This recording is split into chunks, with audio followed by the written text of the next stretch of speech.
Muy buenas tardes, Gijón. Aquí habla Zurich. Buenas tardes aquí desde la casi noche ya de Zurich. Esta grabación la estoy haciendo hoy martes y la vais a ver mañana, miércoles por la tarde. Desafortunadamente no puedo estar con vosotros en Gijón. Me encantaría estar compartiendo ideas con vosotros ahí en el Congreso de la Gile.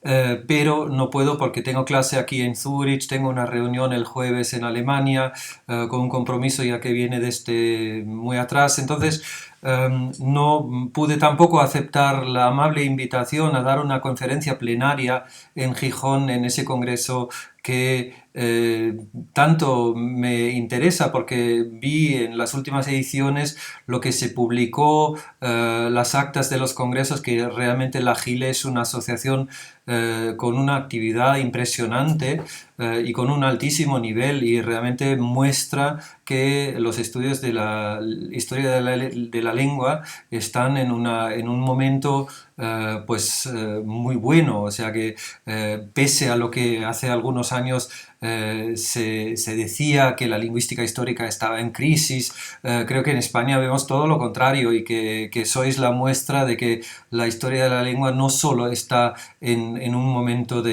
realmente de florecimiento, sino también que tiene futuro, y el futuro lo sois vosotros, y que vais a continuar investigando la historia de la lengua. Iba a dar con mucho gusto, hubiese dado la conferencia plenaria, pero no ha podido ser. Igual existe otra posibilidad en alguna futura ocasión. Me encantaría, como ya he dicho. Y me gustaría en primer lugar dar las gracias por poder hablar aquí, dar las gracias a Alba García y a Cristina Bleorzu. Y lo que voy a decir son unas palabras sobre un libro que todavía no existe, que es este libro. Aquí está, bueno, sí existe, que se llama Lingüística Cosseriana, Lingüística Histórica y Tradiciones Discursivas. Existe, sí, en manuscrito, y existe también en forma de libro. Aquí tenemos ese libro Traditie Discursive, que salió el año pasado en Bucarest en una edición en rumano. La iniciativa del libro se debe en primer lugar a Cristina Bleorzo, que está en este momento con vosotros ahí en Gijón, y que tuvo la idea y la iniciativa de juntar a algunas personas para organizar ese libro de varios estudios sobre el tema de las tradiciones discursivas, traducidos esos estudios al rumano y publicados por la editorial de la Academia Rumana de Bucarest. Ahora también Cristina Bleorzu lanzó otra iniciativa para trasladar ese libro, para hacerlo también accesible a un público español, en una crítica a la versión rumana. Araceli López Serena, a la que conocéis probablemente, comentó que sería muy bueno que hubiese una edición en español de ese libro, y Cristina pues tomó la iniciativa, y junto con David Gerards y con también la ayuda de Alba García, que está ahora también con vosotros en Gijón, pues tomaron esa iniciativa para pasar los textos al español, lo cual no fue tan difícil porque en algunos casos ya los textos estaban escritos en español, son originales españoles, pero en otros casos tuvieron que hacer traducciones, son textos escritos en portugués o en alemán algunos. La versión española contiene 11 estudios y se llama un poco, o sea, el título ha variado, tiene esas tres partes: lingüística cosseriana, lingüística histórica y tradiciones discursivas. Pues lingüística cosseriana en primer lugar, porque el marco teórico de los trabajos que se presentan ahí en ese libro es un marco teórico cosseriano, de Eugenio Coserio, que fue mi maestro. Hice la carrera con él aprendí casi todo lo que sé de teoría lingüística, por lo menos digamos los fundamentos de mi concepción, también mi propia concepción de la teoría del lenguaje, la aprendí con él. y la intenté aplicar, ampliar en distintos sentidos, y algunos de los estudios se refieren en particular a la teoría cosseriana. Quizá todo el libro en cierto sentido, porque el concepto fundamental de la historicidad del lenguaje como uno de los universales del lenguaje humano lo adopto de Cosseriu, y a partir de ahí también la concepción de lo que después se llama tradiciones discursivas y otras cosas. Lingüística histórica, la segunda parte del título, se refiere a algunos trabajos que no son solo teóricos cosserianos, sino también pues hablan de metodología. Por ejemplo, hay un trabajo sobre la cuestión de la representatividad de los corpus históricos, en el que se defiende más o menos la idea que todos sabemos, que no hay representatividad absoluta en un corpus histórico, porque un corpus es una especie de producto casual de textos, no es lengua, son textos, claro, son productos de hablantes que escribieron esos textos en algún momento de la historia, pero que no nos da digamos una visión directa de lo que es, por ejemplo, la sintaxis de un momento dado, sino más bien algo sobre la base de lo cual hacemos después la historia de la lengua. O sea, los textos son una base para un trabajo que realmente es hermenéutico, que es el que de la construcción de la historia de la lengua sobre la base de los datos del corpus. Hay otro trabajo general que habla de la empatía, de la lingüística empática, defendiendo la utilidad del arduo trabajo con los textos, con los manuscritos, la transcripción, la lectura misma, lo que a veces hemos llamado slow linguistics, la lingüística lenta, la que se adentra en los textos, y la que no solo hace lingüística histórica con un par de clics de ratón, con un corpus electrónico, porque en esa aproximación empática a los textos también nos hacemos un poco partícipes o empáticamente entramos en la diacronía o en una sincronía histórica en la que luego centramos nuestra investigación. Obviamente no va a ser nunca una competencia de hablante nativo, sino una competencia siempre indirecta, pero una competencia que nos permite ver fenómenos. Creo que también en el siglo XIII o en el siglo XIV un experto, el que ha trabajado mucho, o la que ha trabajado mucho obviamente, será capaz de ver fenómenos raros, fenómenos que llamen la atención, tener como los ojos abiertos para ciertos fenómenos que son particulares de la época estudiada. Y eso, alguien que solo desde una base de datos accede pues con un programa informático a ciertas estructuras, pues no lo puede ver de la misma manera. O sea que es una especie de defensa de un acercamiento filológico que no es sustituido por las herramientas informáticas nuevas, que obviamente nos sirven y son importantes, pero que no sustituyen el trabajo, esa amistad o ese amor también por los textos mismos.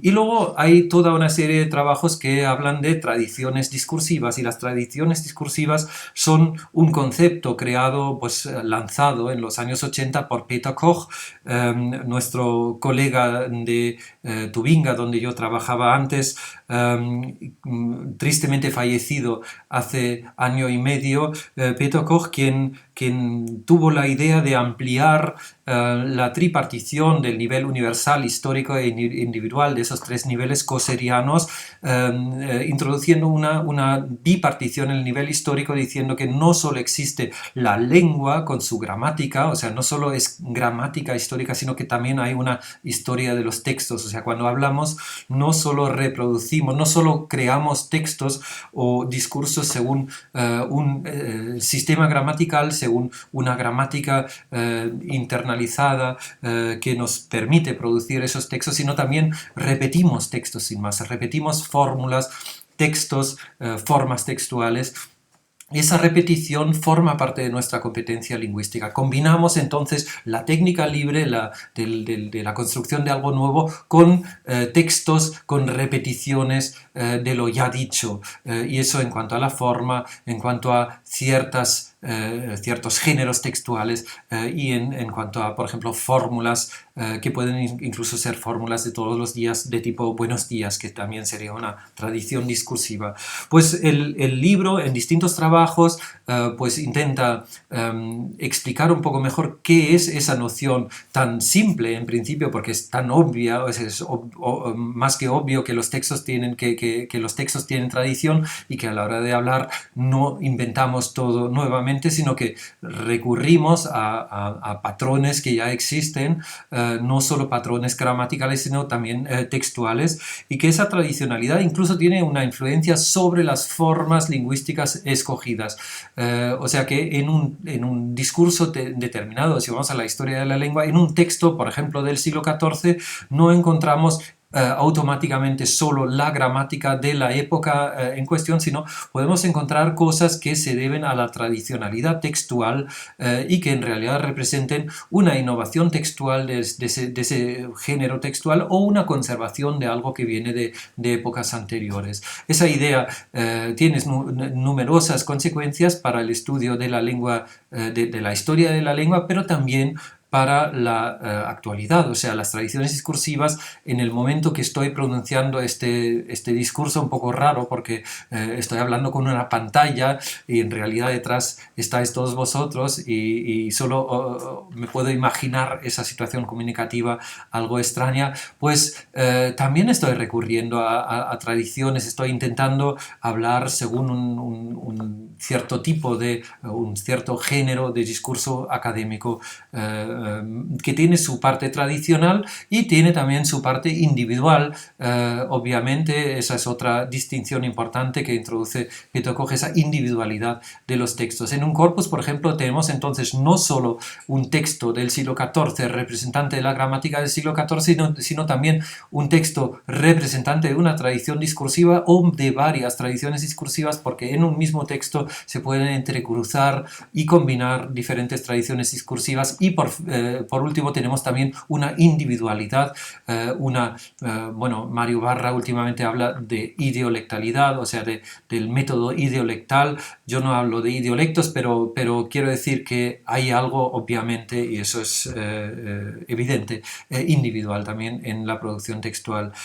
Todo esto, pues, son distinciones que nos ayudan a identificar lo que es realmente lo relevante en el estudio de la gramática histórica. Y más allá de la gramática histórica, tenemos que pensar que la noción de tradiciones discursivas es importante para la pragmática, por ejemplo, el hecho de que nos tuteemos o nos ustedeemos. Ahora os estoy hablando de vosotros, pero estaba un poco con la duda de si hablar de ustedes o de vosotros.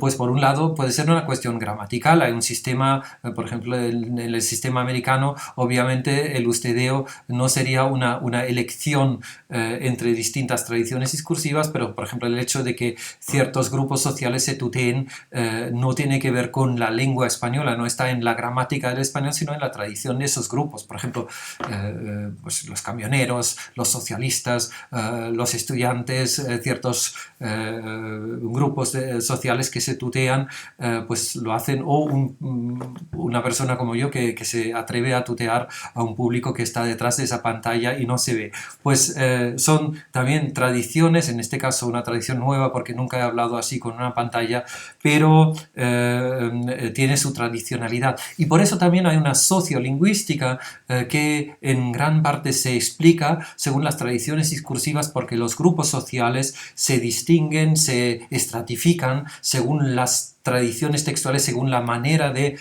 decir ciertas cosas, según textos que identifican esos grupos. Bueno, no quiero hablar más, tenéis un programa muy intenso, disfrutad del Congreso, disfrutad también de Asturias, del paisaje, de la compañía, y os dejo con esas ganas de estar ahora con vosotros y tomar unas sidras esta noche, pero no puedo, desafortunadamente, a lo mejor en otra ocasión será. Bueno, muchísimas gracias por la atención. Comprad el libro, leed el libro porque es un libro bueno, obviamente. Muchísimas gracias y hasta otra. Adiós.